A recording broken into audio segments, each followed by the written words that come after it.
एक शक्तिशाली पिता की कहानी।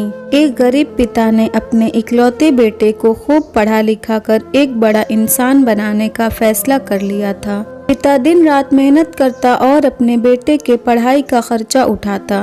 बेटा भी खूब मन लगाकर पढ़ता। एक दिन पिता का सपना सच हो गया। बेटा पढ़ लिख कर बहुत बड़ा आदमी बन गया और उसने अपना खुद का व्यवसाय शुरू कर लिया और उसमें बहुत सफल हो गया। एक दिन बेटा अपने बड़े और आलीशान ऑफिस में बैठा हुआ था। तभी उसके पिता उसका ऑफिस देखने आए।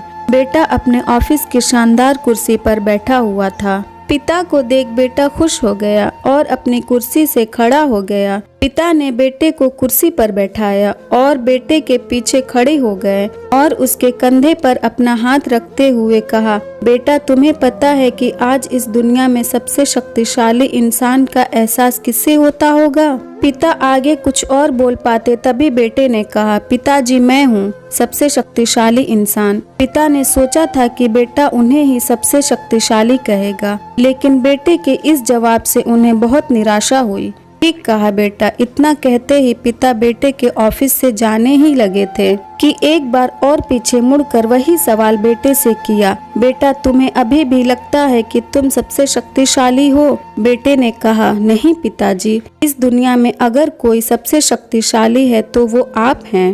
लेकिन अभी तो तुमने कहा था कि तुम ही सबसे शक्तिशाली हो। पिता ने फिर पूछा, हाँ वो मैंने इसलिए कहा था क्योंकि उस वक्त दुनिया के सबसे शक्तिशाली इंसान के हाथ मेरे कंधे पर थे, इसलिए उस वक्त मैं खुद को सबसे शक्तिशाली महसूस कर रहा था। बेटे ने जवाब दिया। ये सुन पिता की आंखों में आंसू आ गए और उन्होंने अपने बेटे को गले से लगा लिया। कहानी की शिक्षा, माता पिता हमारे जीवन का आधार हैं। यदि उनका आशीर्वाद है तो हम इस दुनिया के सबसे शक्तिशाली व्यक्ति हैं। अपने माता पिता के आशीर्वाद के बिना हम कुछ भी नहीं। इसलिए हमेशा अपने माता पिता की आज्ञा का पालन करें और उनके दिए गए सुझाव को गंभीरता से लें। अगर ये स्टोरी आपको अच्छी लगी हो तो हमारे वीडियो को लाइक करें और नए हैं तो चैनल को भी सब्सक्राइब करें।